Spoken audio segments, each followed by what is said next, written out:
Morning. Good morning. I'd like to welcome you all to our Lunch and Learn. This is the National Society of Black Engineers Potomac River Professional Signature event. We are glad that you took time out of your busy day. So here's the agenda. The mission. Our mission is to increase the number of culturally responsible Black engineers who excel academically, succeed professionally, and positively impact the community. We are a professional-based organization dedicated to the development of Black and other minorities who participate in the field of engineering and science. We develop programs to strengthen professional development, encourage mentorship of collegiate and primary students, and create strong relationships in the community.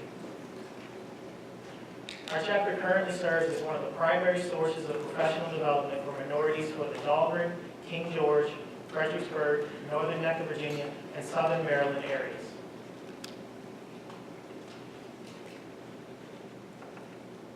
Here we have the 2014-2015 Executive Board. You will notice some pictures repeat because some Executive Board members perform dual roles.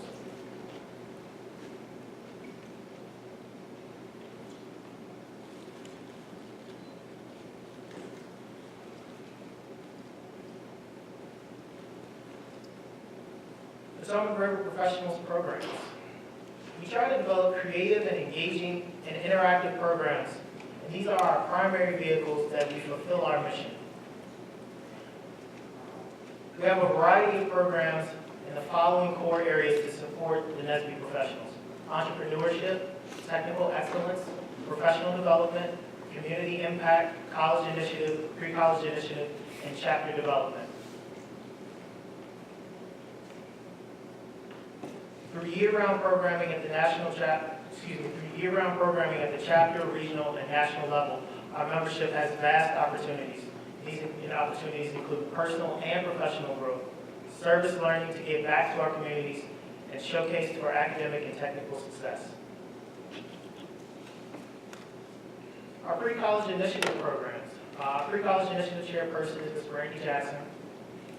Our programs are designed to stimulate interest in science and technology, in engineering and mathematics fields, otherwise known as STEM. The goal is to encourage students in grades K through 12 to attend college and pursue technical degrees. And here these pictures display some of the events that we've held for our pre-college initiative. We have camp invention sponsorship, engaging girls in STEM, Rappahannock Big Brothers Big Sisters mentoring program, Vacation Bible STEM workshop, and more. These include some of the things we try to do.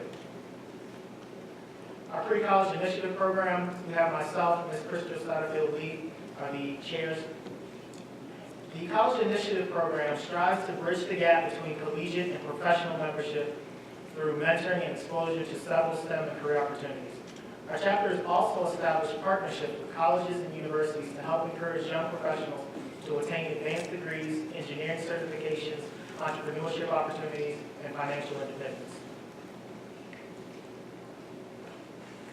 And this name you'll see a lot. Ms. Brittany Herring as the program chair. There are a lot of things that fall under her duties. The goal of the professional development programs are to provide opportunities that increase technical, managerial, and leadership skills for working professionals. One of our key events for our professional development is what you're here for today, our Lunch and Learn series. We also have general body meetings and first steps to starting a business workshop. Here we have the technical outreach and community help programs, otherwise known as TORCH. These programs are designed to positively impact the community through community service initiatives. A Walk for Education is a national NSBE initiative in which we gather college information and we distribute that to areas of need. We also partner with different organizations such as the YMCA and the United Way. One of our signature events, Bots for Tots, that's going on right now. We'll give you a little bit more information on that later in this presentation. We also have networking and social programs to provide an atmosphere for individuals of various backgrounds to socialize and attend professional networking events. We had a cookout this past summer. We recently, a few weeks ago, had a bowling social. We also try to have regular after-work networking socials. We also have different fundraising programs.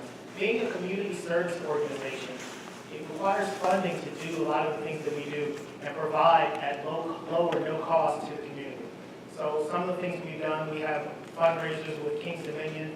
We participated with the Shake Diva Dash, and also another example is the Pick for Pay fundraiser.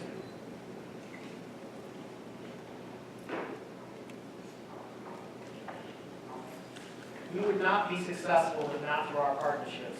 We have a partnership with the University of Mary Washington, with the Naval Surface Warfare Center, Federal Credit Union, the YMCA, Rappahannock Big Brothers and Big Sisters, Old Dominion University, and Partners in Education. Once again, we want to definitely express our gratitude to our partners.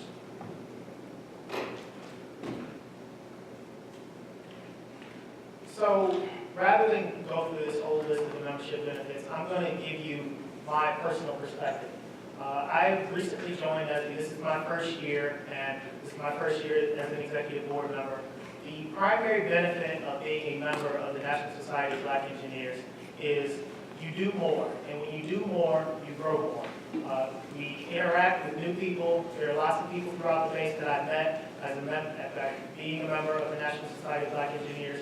I participated in various activities, and when I challenge myself, and when you challenge yourself, that's when you learn and you grow, you become more capable. So for anyone who's not a member, if you would like to become a member, dues are $75 annually, $25 are for the chapter dues, and $50 are for the national dues. There are plenty of opportunities to get involved. You can participate in programs and workshops and many of the activities that we've already shown, and there are several other activities that we haven't shown. We have a lot going on, and there's a lot of work to be done, and we can definitely use the help. Committees. So for current members looking for ways to get involved, we have several committees that you could join. If you see something that interests you, please contact one of these email addresses for the executive board members, or speak to one of us after this presentation today, and we can tell you about how to get more involved with our chapter.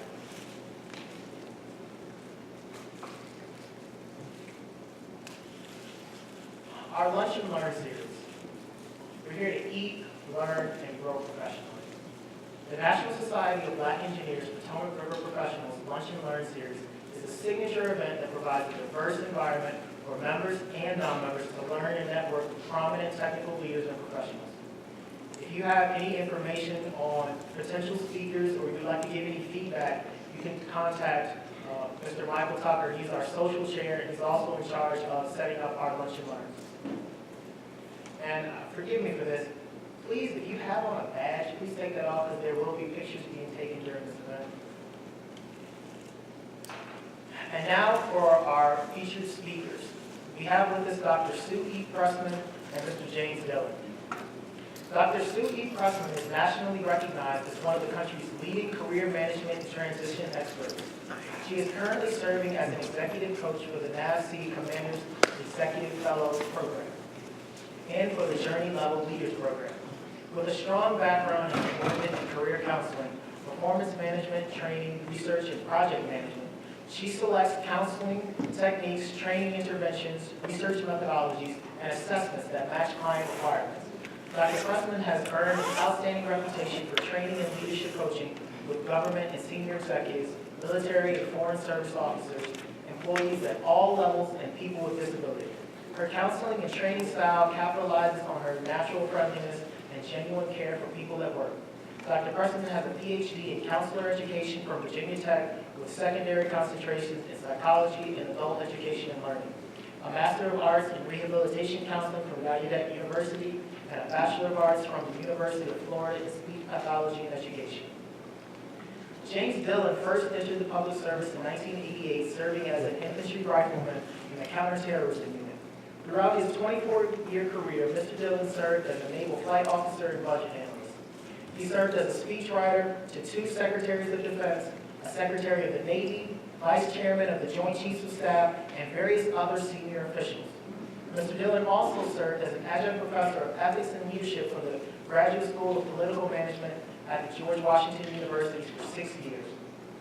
Upon retiring, Mr. Dillon began his work for RGS Incorporated, a professional services firm in Northern Virginia. In this role, he has been responsible for designing and supporting 2 of the NAVSEA System Command's premier leadership development programs and a new workforce development framework known as the Naval Competency Assessment and Management Program. He is daily responsible for aiding and development of tens of thousands of NAVSEA employees. Mr. Dillon resides in Sleepy Hollow area of Northern Virginia. And now, without further ado, I'd like to call our speakers up.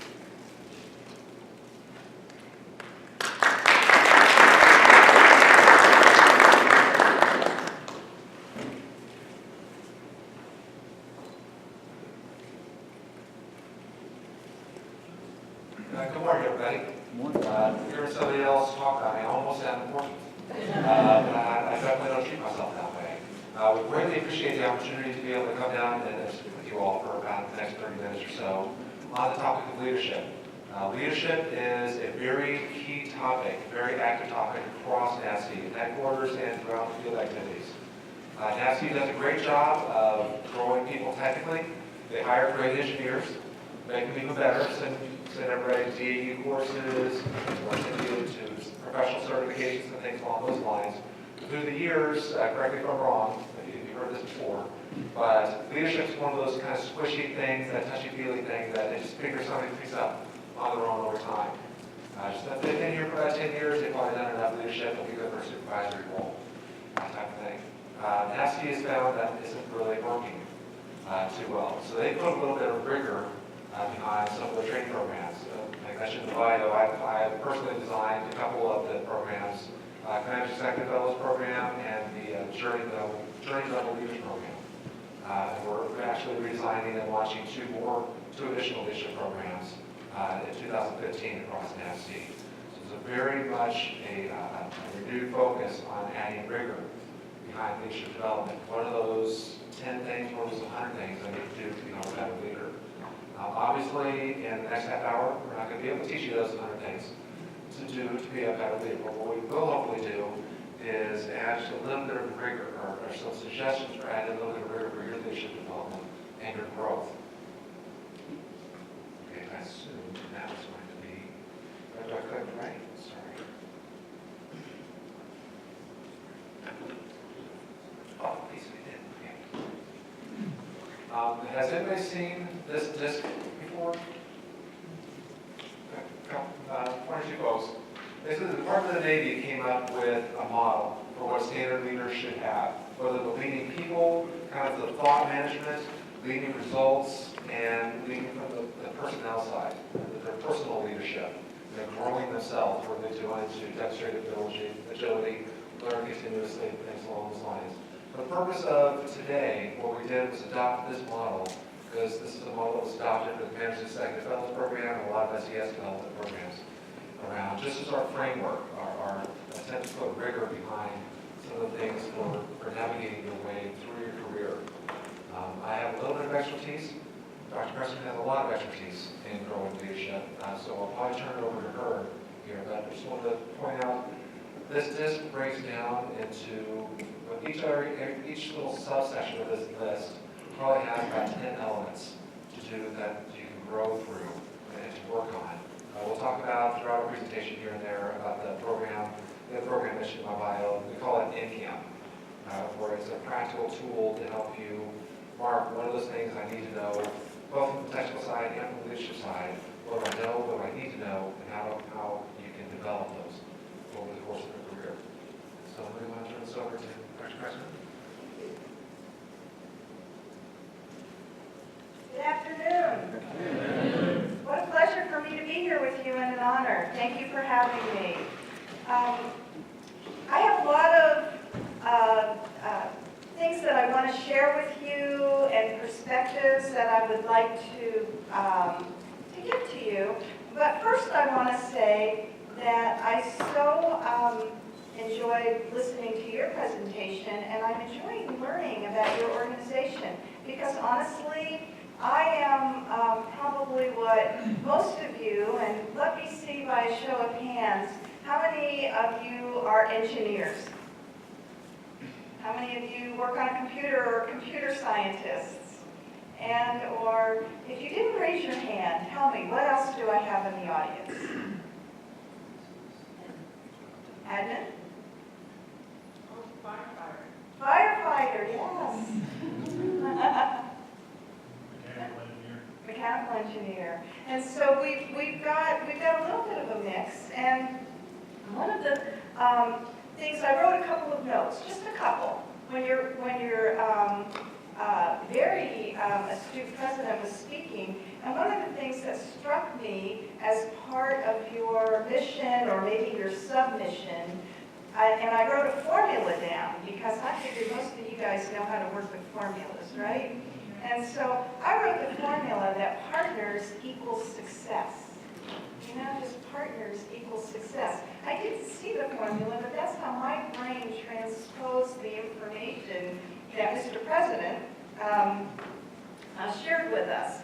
And so I am happy and very honored to be one of your partners today because it is my mission, and it has been my mission, as my bio is read, that people at work succeed. If we work, then I feel like we should set goals and we should get those goals, because goals are more than dreams.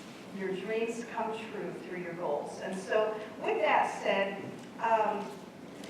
the other little tidbit that I wrote down was that I interpreted the membership eligibility as one of inclusiveness, because I sat here thinking, oh darn, I wouldn't even be able to join this organization if I just paid attention to the first bullet, because I have one of those fluff degrees that James was talking about, Mr. Dillon was talking about. My degree is in counseling and psychology, and you know, you engineers didn't even take those classes, did you? And so, but what I can tell you is we're focusing on leadership. And so during our rather lengthy drive here this morning, my interpretation is that while we may all have technical skills, without the little piece that I bring, there really is no leadership. Because leadership is inherently social, and while I can be a leader of Sue, I can be a leader of me, that's kind of easy, I can tell myself what to do. That's not really what leadership is all about. Leadership is about relationships. Leadership is about communication. Leadership is about working with teams, working with people who may be just like Sue, or who may be just like Michael, or just like Mr. Dillon, or just like Miss Lovejoy, but they may be a little bit different than me. But how do I find out how to connect with each of you? How do I find out how to develop that relationship and what is important so that I get and reach my goals? And so that is, you know, those are a couple of takeaways I took from the morning speech, just from the introduction. And then as we go along, I am going to just give you a few of the requirements that we find in the Navy for our top executives. And I want to preface it with, these are not skills that we develop once we get to the senior executive level. These are skills and competencies that we are expected to possess and practice and use on a daily basis, beginning now and all the way up to that level. And so I can honestly tell you that I have worked with, right now in the Navy alone, I've got 22 people that I'm working with coaching. And I have worked throughout, I've worked with every cabinet level agency.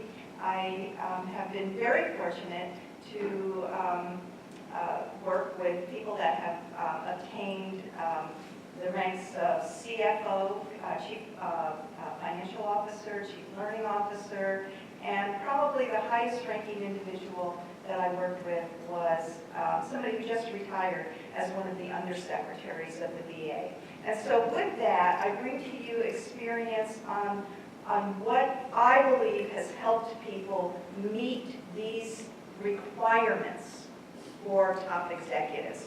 And the first one is looking at myself, which is what we call leadership self-assessment. And we're looking at waypoints. We're trying to use the Navy language. So, you know, here I am, a soft skills person, and I don't really come out of the Navy. So I said to Mr. Dillon, well, instead of saying skill or competency, what would be a good term to use? And this is why partners are so important. He said, so we're going to call those waypoints. And I'm like, waypoints? Okay. And so then I have to pretend, because sometimes just being quiet is, you know, quiet leadership is important too. Pretend I know what that means. So I hang up the phone, and what do? When you don't understand something, what do? You guys are laughing. I get on the internet. What's the waypoint? I haven't even asked him to explain it, so now he knows the rest of the story. And so, because I'm learning. And guess what? I got a lot of gray hair under this bottle. Whenever I still learn, I still have a thirst for knowledge, and I'm going to say that that is part of leadership too. Continue that thirst for knowledge. So self-assessment. What do I bring about myself?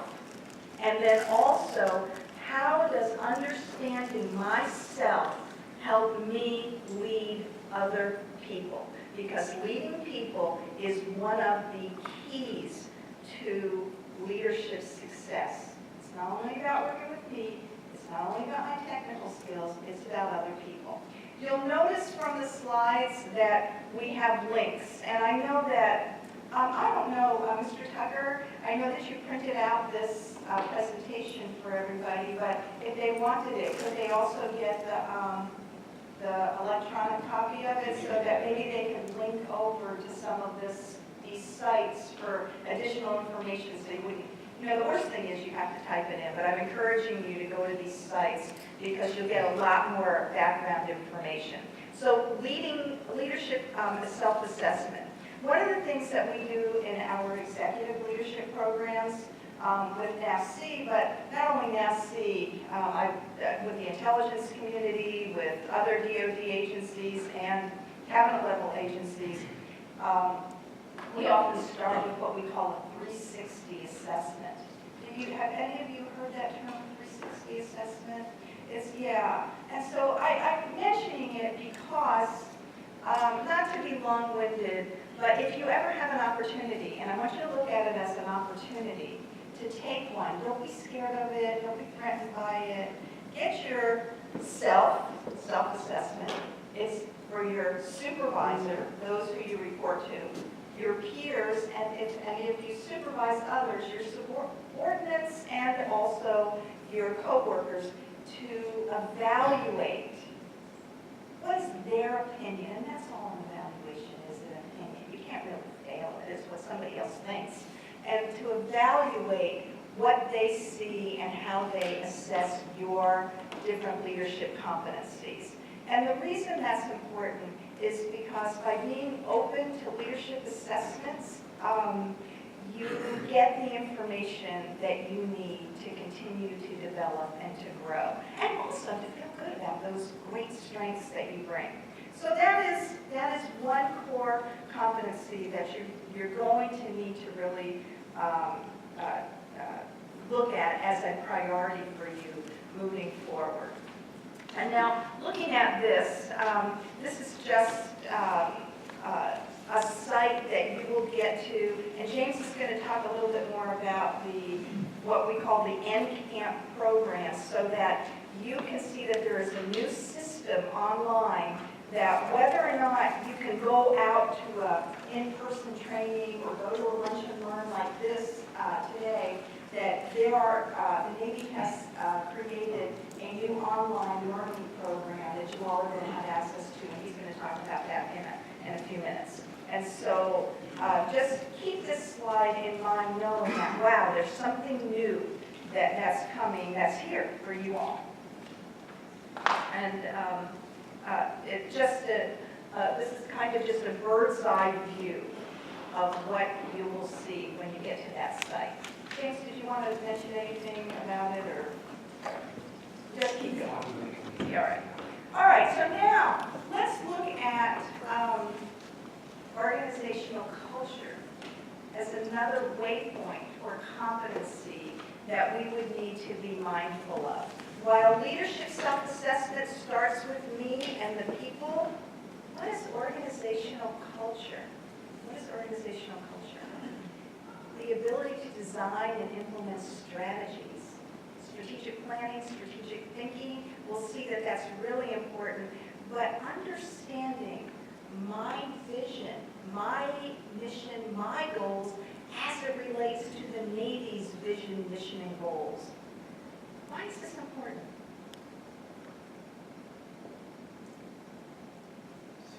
Do you know what understanding the organizational culture and living it really does? It really stops derailment. Any of you, either yourselves or you work with somebody who you've seen get derailed from a project or a program or maybe not succeeding? Sometimes not understanding the culture. You know, without breaking the confidence, I try to follow ethical guidelines as much as possible.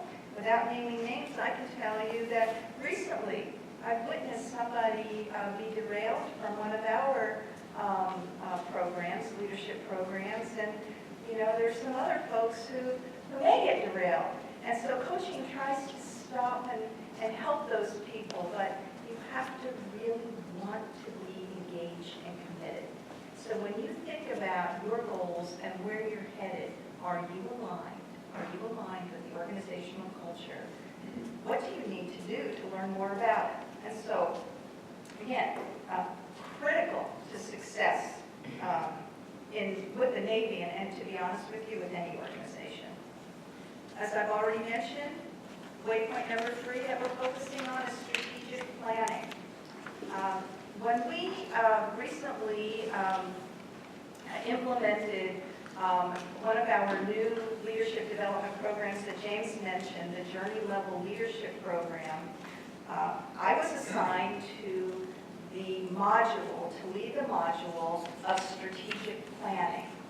And I kind of said, oh my gosh, I don't even work in the Navy, and here I am going to lead a strategic planning effort. And I said, what do I need to do strategically to get that module, to get that information to be a success? And so strategic planning, what does it really encompass? It really encompasses thinking and creating and setting goals. So do you know what I did? I said, let me think about this. Let me put our heads together. Let me get back with James, because he's the internal expert. He was with the Navy for 20 plus years. He's wearing that big Annapolis ring over there, and he knows the culture better than me. I need a partner, because you already told me that partners equal success, right? So I got with James, and I said, James, can we find somebody from inside the agency who can help us with this module? I'm not shunning my responsibilities, but my goal, remember, you see in this slide right here, we're talking about goals, priorities, values. My goal is for that module to be a success. Do you know what happened? We ended up getting the strategic planning director for the whole NAVSEA to come in and speak to our group.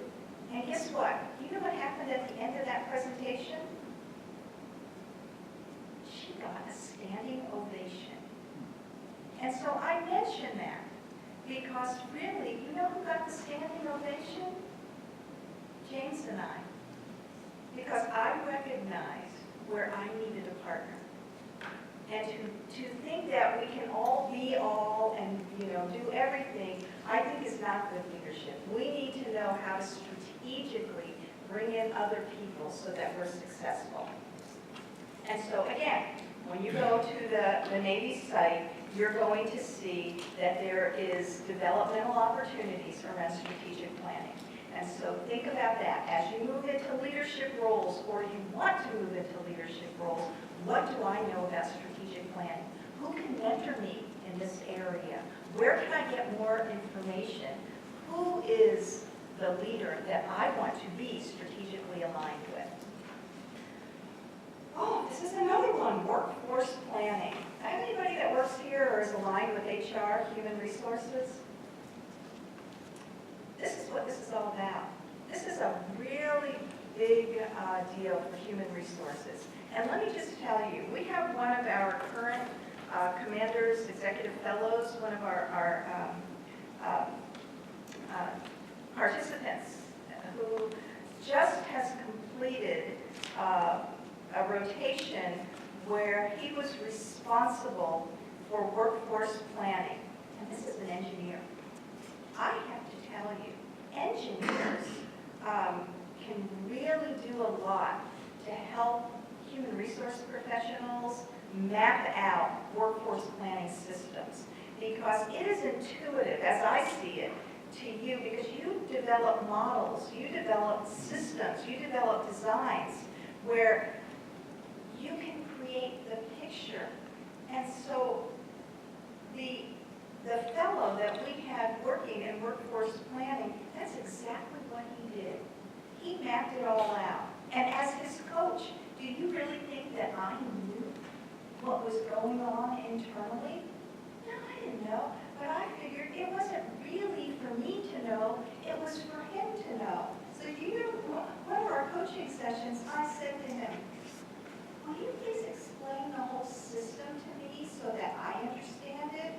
This is where learning from the people you work with is not all about me knowing everything, it's about me learning and him knowing everything. And he says, oh, do you want me to draw you a whole model? And do you want me to map it out for you? I said, yeah, do that, and I'll understand it. And that's what he did. And then do you know what that led to? That led to him doing a presentation to all the journey level leaders. Think about the opportunities. Think about what you bring. Think about stretching outside of your particular area. How do you transport your abilities?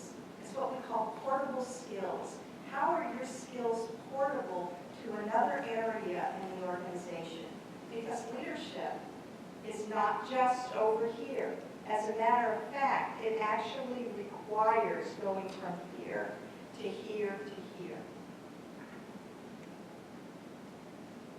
Now I'm calling Mr. Dillon up because, sir, yes? Do we have a question? Yes, I have a question. Do you want me to go back to the last slide? Yes, please. Let me see if I can do that. Did it?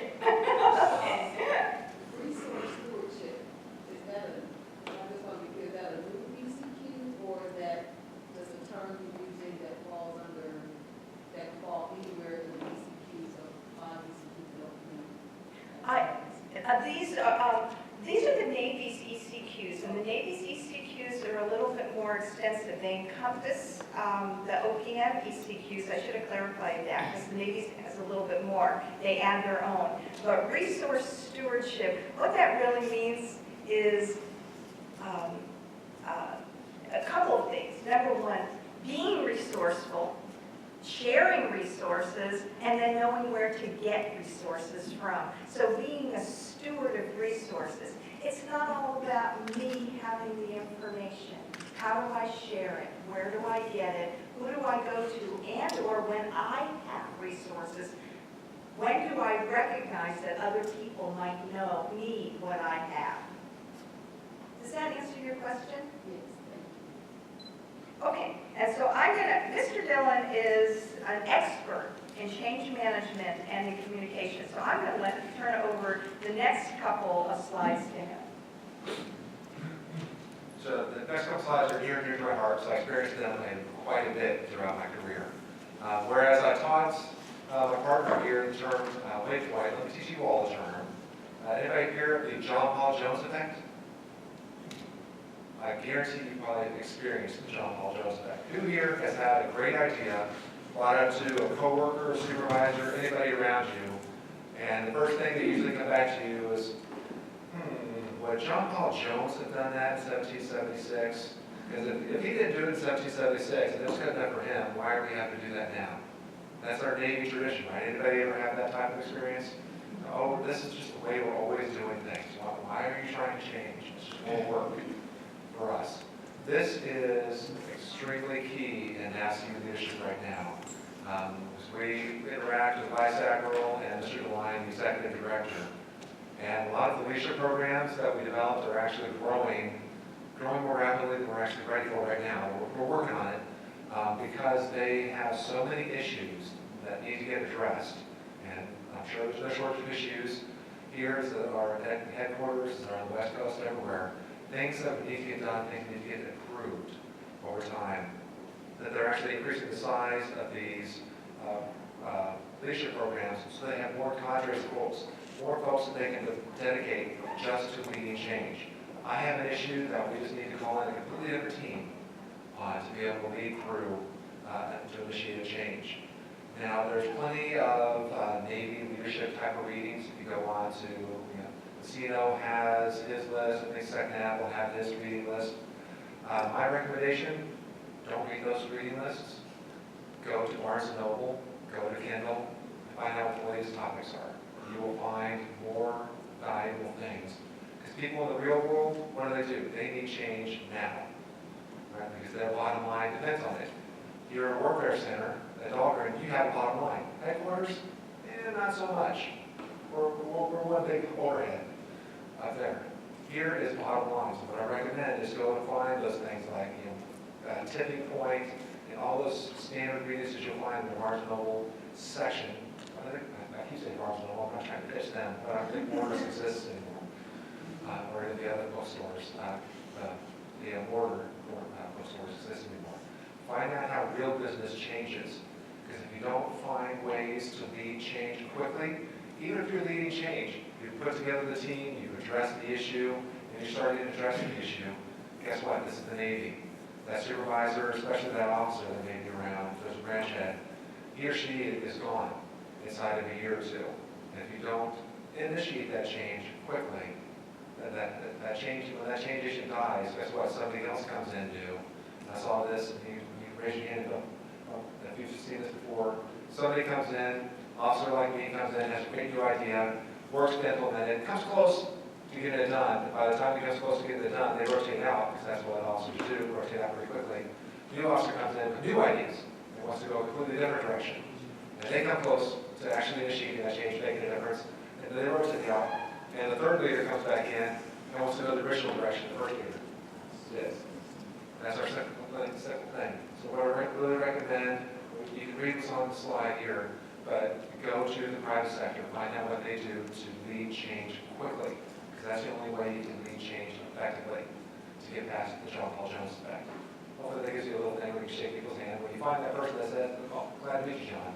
So every now and then you just call them John, just to ask them to actually make them change, get out of their mindsets. The next one was very near and dear to my heart, communicating effectively. And as put in my bio, I got a chance to work with some very senior folks for quite a long time. After about 6 years, I was tired of not seeing my family. And when you're a speechwriter for a Secretary of Defense, you're the first one in the Pentagon, you're the last one out of the Pentagon. After 6 years, I'm like, I have a son. I'd like to see him. So I only had a couple of years left before retirement, 2 or 3 years before retirement. So I tried to hide. I found a friend, a colonel, that I worked with on the joint staff. We passed in the hall. I said, what are you doing? I'm looking for a different job. He said, come work for me. He was working in the diversity office, Office of Diversity Management, Equal Opportunity in the Pentagon for the OSD. I loved it. I was happy. I was getting to work with NSBE's national chapter, SHIP, ACES, all the chapters, getting to meet high school students, great folks coming out of college. Truly happy. Then I had my Godfather 3 moment. Anybody ever watch Godfather 3? Okay. General thing is Michael Corleone's trying to get out of the mafia business, but what happens? The quintessential quote, I tried to get out, but they just pulled me right back in. Right? That was me. Somebody found me. I had no idea who told on me. But Dr. Cliff Stanley was the new Undersecretary of Defense, and 2 weeks into his job, he was sick and tired of the products that were coming across his desk. They were all having to be rewritten. He had a literally stack of paperwork, what they call packages, things for his signature that he wouldn't sign just because the writing was so poor. You had a subject matter expert, you all are subject matter experts in what you do. My guess is your writing skills are probably not up as strong as your writing skills. Or as your writing skills aren't as good as your engineering skills. So somebody told on me, he kept asking me, hey, I'm going to pull you over, I'm going to pull you over. And I kept trying to hide. from him. The next thing you know, my SDS calls me on Sunday evening, says, yeah, you need to show up 7 o'clock in the morning to the M Secretary's office. Great.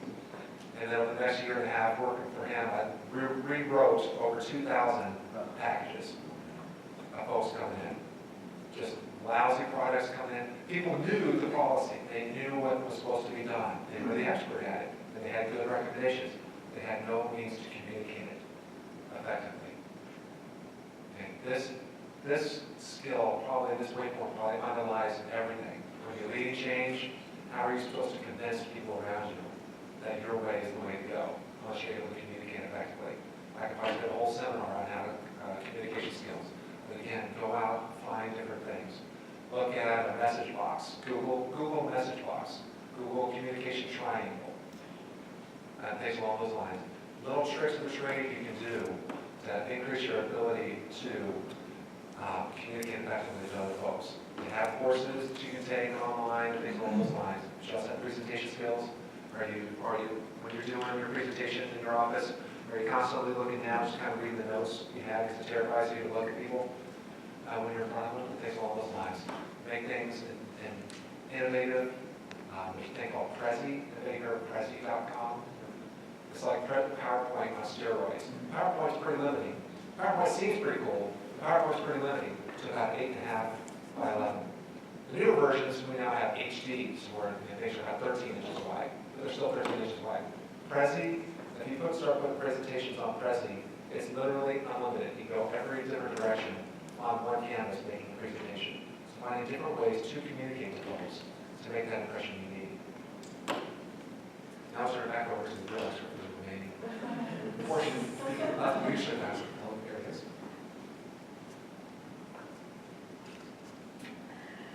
Developing others.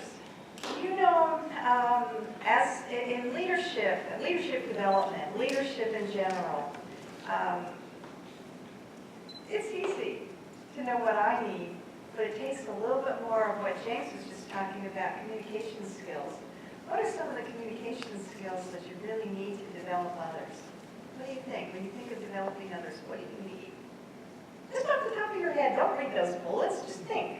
Listening. Listening, number one. Listening. What else? Need to know what they want. What else? What are their values? Values, knowing values. Honesty and interaction. Honesty and interaction. Know how to critique.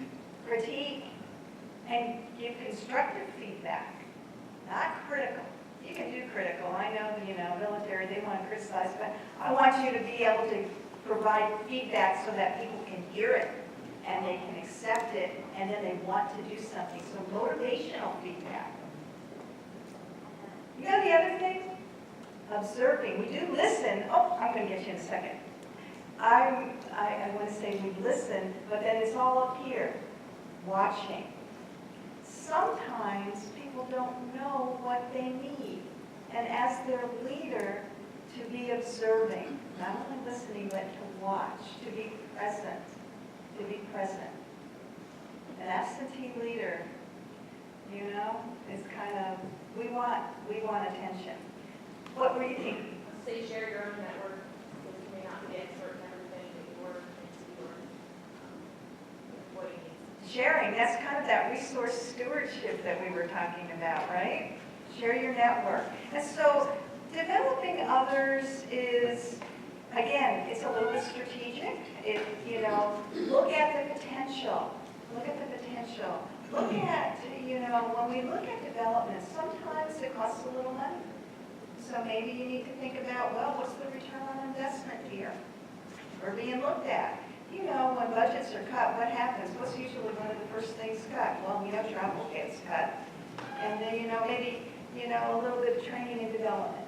And so when you have limitations, kind of just like this Lunch and Learn series, how do you use your resources? I have to tell you, this guy over here in the pink shirt, will you please stand up and take him out? Because he did a great leadership. He was relentless. I kind of was like, oh, I don't know, this and that. And he didn't take no for an answer from James and myself. I said, oh, we got to go get permission. He goes, well, blah, blah, blah, blah, blah, blah, blah, blah. He goes, well, what day can you come? And I was like thinking, are you sure these people really want us to come? topic. And then, up until yesterday, send me your slides. And then, oh my gosh. And then I thought, wow, this is, and then I'm looking at all those pictures up there of all of the different jobs that you have in the organization. Do not let him go. Because he did a great job for you guys. And if he did it with me, I'm telling you, I know what he didn't have a real easy task. So I apologize for that, but now that I'm here, I'm so excited that we could come. So, and developing others, it's really knowing your workforce. Knowing your workforce. Kind of goes back to that leadership self-assessment. What do I need? And then what can I do for all the folks that I'm with, and how do I support them? I can't, not so much of the Navy. I have to tell you, I'm really pretty impressed with what I've seen from the Navy, but with some of the other federal organizations, and also, I work with county and local governments also, I have heard so many times employees come to me and they say, well, I just can't get, there's no money for training, there's no money for development, and that's why I'm saying, how do you get your strategic thinking cap on, and how can you get additional learning and knowledge? I'm looking at what I'm doing today. I have learned so much just from coming out here. First of all, I'd never even been out here before, and so I got James to drive me out here, and so now I know where this is, where this Dahlgren place is, that I've been talking to people from, and then I also learning about your organization, and I actually took notes, and I'm thinking, wow.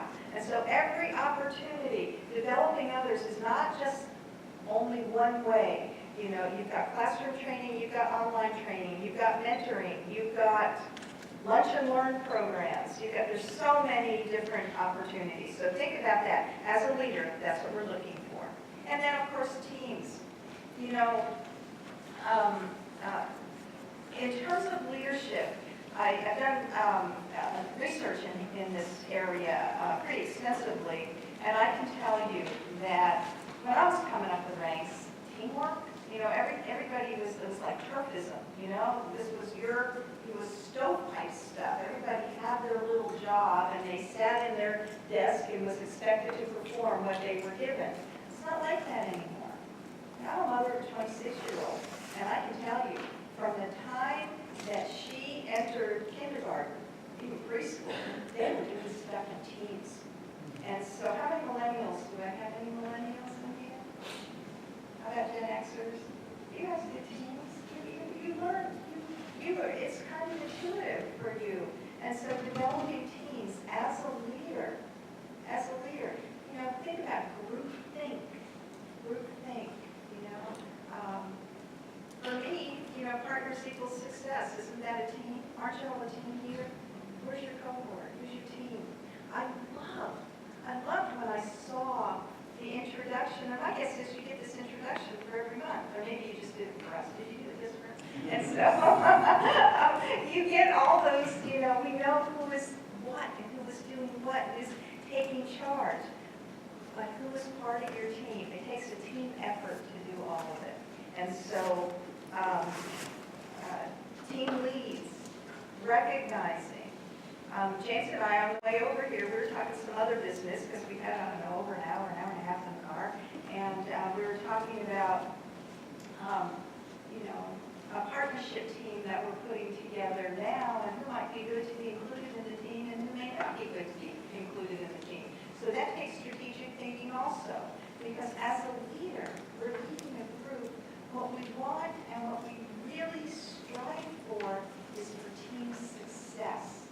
So if we know that there are certain people with certain qualities or talents, skills, competency, waypoints that are going to make a group or a project or a program more successful, that's who is going to get the opportunity. And so when you work on a team as a team lead or as a member, what I always say is I've done a lot of resume writing and a lot of senior executive package development, and I notoriously, somebody will say to me, well, I was just a team member. And I'll say to them, what did you do on that team? oh, I did this, this, and this. And I'll say, oh, you were an instrumental member of the team. Oh, well, that sounds a little bit different. You see the little spin? And then you say what you did. Mr. Dillon made a comment about communication and writing effectively. For me, that's my strong point. I had to study. I did get a PhD, so I had to take all the statistics classes, and I had to learn how to do regression, I think. And so, but I didn't come naturally to me. And so I had to get a tutor. I had to get help because I had a goal, and I was not going to let my weaknesses get to me. And so what I had to do was, be strategic and build my team. And so that's what I'm saying to you. What is it? And so when you put different documents together, who is on your team that has the strengths, that can proofread your document, that can edit your document, if you know you have a weakness, or if you have an opportunity to take a developmental class? You can learn, but there's something, and I've worked with so many adults over the years, and I'm not going to say you can't learn when you get to a certain age, but the writing skills is something that I feel like you've got to get on the way up. And so if you know that you need help there, get the help. Get somebody who you trust to read over that document. Decision making. This is another skill that's really important. I think that we could, go on and we could labor this, but leaders need to make decisions. What makes and constitutes the ability to make a decision? One word. You could read the whole slide, but there's only one word that helps good decision making. And do you know what that is? Information. Information. Have you ever heard of the term informed decision making? When you're informed and you have knowledge, you can make a decision. Problem solving. Again, decision making, problem solving, they go hand in hand. As a leader, what have you done to create solutions? If you become the problem, the leader, you may get a chance, but you probably won't. And so when I see a problem, what I do is I look at that as an opportunity. And so think about what problem solving, leaders are faced with it all the time. So how do you actually solve the problem? And that's really a compilation of all of the waypoints that we've been talking about. And then managing conflict. I have to tell you, if you haven't had an opportunity to do some work around conflict management, around dealing with difficult situations, around situations that pose difficulty for people from different backgrounds, I would strongly encourage you to look at getting some additional information. Managing conflict, we have choices. And as leaders, we have to look at those choices and how we handle them. And this I could go into like all day, 2 days, 3 days. We've done managing conflict. And how many of you have taken a course on conflict management? A couple of you. I encourage you. There are techniques that will make your life so much easier when you have the choices. And certainly get in touch with either one of us because we could steer you in that direction. And also look on NCAP. Mastering your power and influence. What do you bring to the table? How do you influence others? How do you advocate? How do you get that information out there? How do you convince, negotiate? And then I want to kind of close this with just one simple question to all of you. Which waypoint do you think is the most important? Number one. What was number one? Self-assessment. Why? How can you lead other people if you don't even know yourself? Good observation. Thank you. Anybody else have another thought?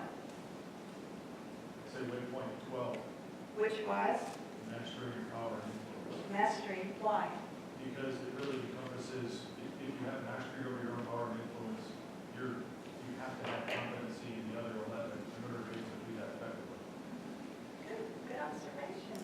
have to have competency in all of them. Any other thoughts? Communication. Communication, why? Well, one, because if you're going to lead, you have to understand what your people need. And two, you learn about yourself through leadership and through communicating with other people. You can learn about some of the ways you're deficient and some of the ways that other people can help you. Excellent. Excellent. Communication. Any other thoughts? Really, all of them. All of them. They all hit home because if you can master all of these, if you can become aware of all of them, you're all going to be great leaders. Thank you for the opportunity.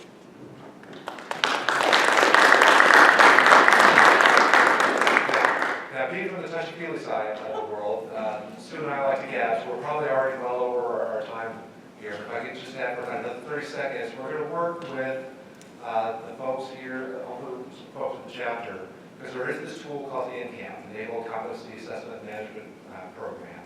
That's coming online. The pilot actually starts next Tuesday. The broad pilot actually starts next Tuesday. It's already been going for a little bit. So let me ask, how many of you, when you first showed up to work, knew those 100 things you need to do, a person needs to do to go from being a GS7 to a senior GS15? Anybody? Anybody been in 10 years or more? Brad? Do you yet know those 100 things that are taken to go from This year, last year, next year. Okay. The NCAMP, in a nutshell, is a framework that we're setting up on NAVSEA that basically lays out, here are the core skills, both on the technical side and the leadership side, those core things to develop that you can get and keep track of, and specifically develop your IDPs across time. Not just that, to help you figure out what is it, what do I want to be when I grow up, what do I need to know to be a grown up, things like that. There's also plenty of resources in there. I can't put my hand over this, so I can't say it. It's match.mil, a version of match.com where you go in, you can find mentors, find developmental opportunities around. NAVSEA University is part of this, where we're taking all those core training courses that are developed, both in NAVSEA proper, through all worker centers, through all shipyards, and put them in one place, just like college, to where if I need a course on such and such, you can go one-stop shop to find all this. Everything's interconnected, and you keep track of your career and actually proactively manage your career throughout. That's about a 1 hour brief in about 60 seconds, 70 seconds, something like that.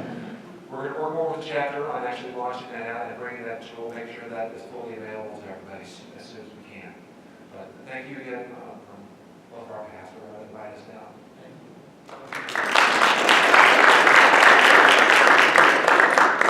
We're very appreciative of the message that we just received, and we have 2 tokens. With our deepest appreciation, we hereby present Mr. James Dillon and Pressman. With this award in grateful recognition of your support with the National Society of Black Engineers Mission and Professional Development Program, December 2014. Thank you so much.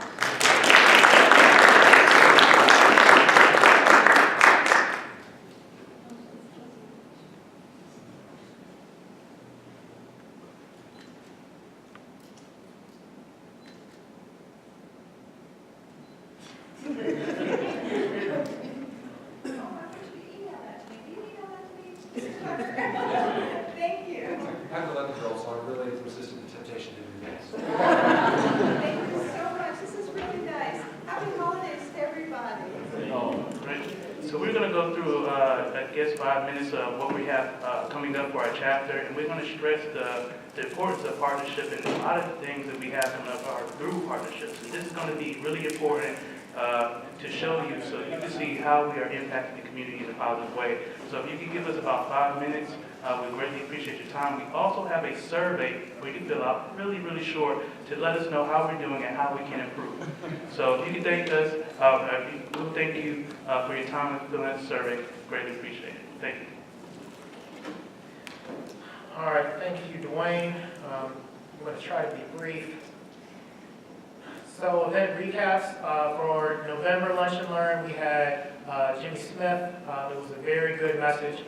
If you were interested in trying to see the video of that, you can talk to one of the executive board members.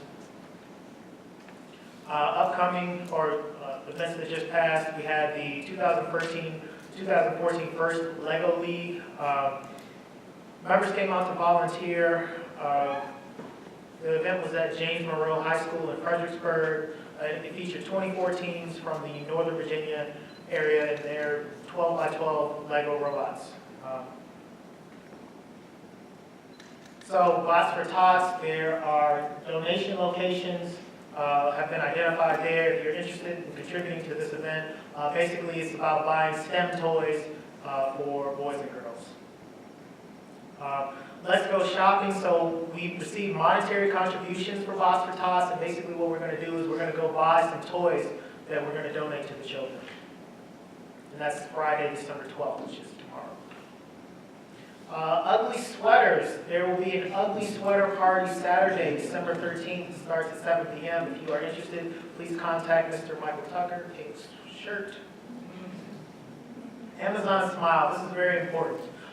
If you make purchases through Amazon Smile, a portion of the contributions will be donated back to our chapter and help fund the many good things that we do in our community. Stimulate Your Body 5K Walk Run. So this is going to be in April. There's a website down at the bottom, www.stimulate.yourbody.com. If you are interested, please go and sign up. As time progresses, the entry fees change. There is a packet that you can purchase, that will help you train for it. You'll have access to the Y. If you are interested, please visit the website if you're interested in participating in that. It's going to be April 25th.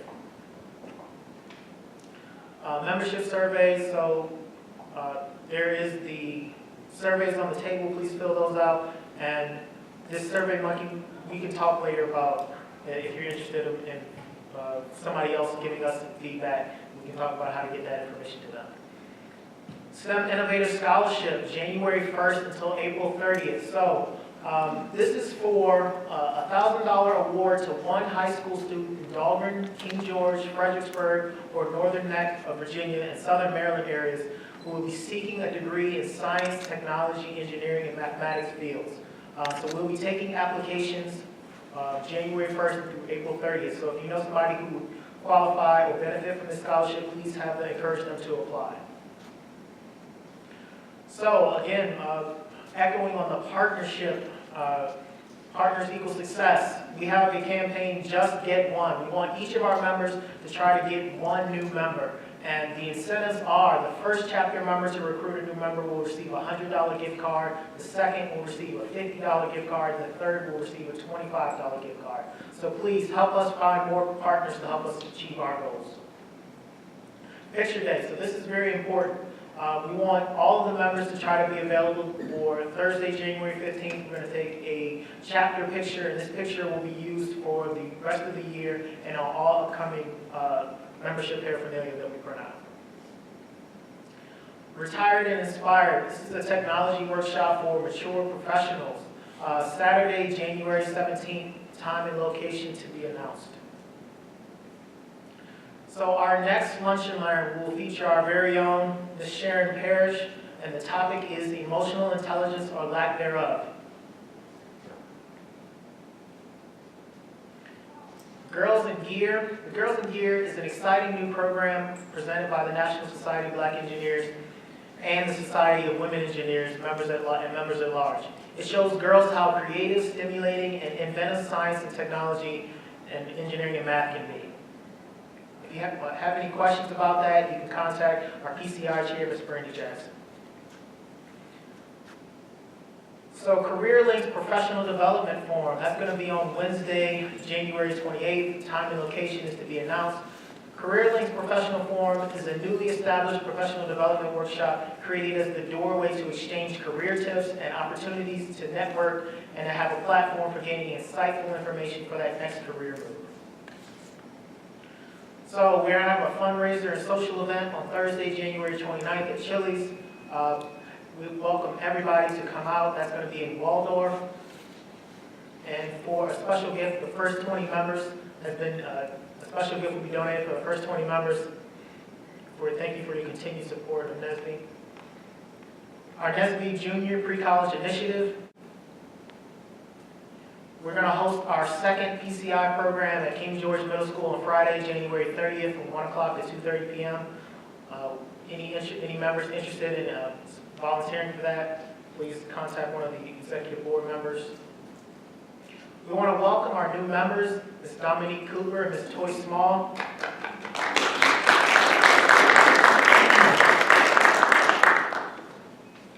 And due to time, we're going to skip the open forum. If you have any information that you would like to contribute, you can either write it on the survey or talk to one of the executive board members. So once again, we want to thank you for your time.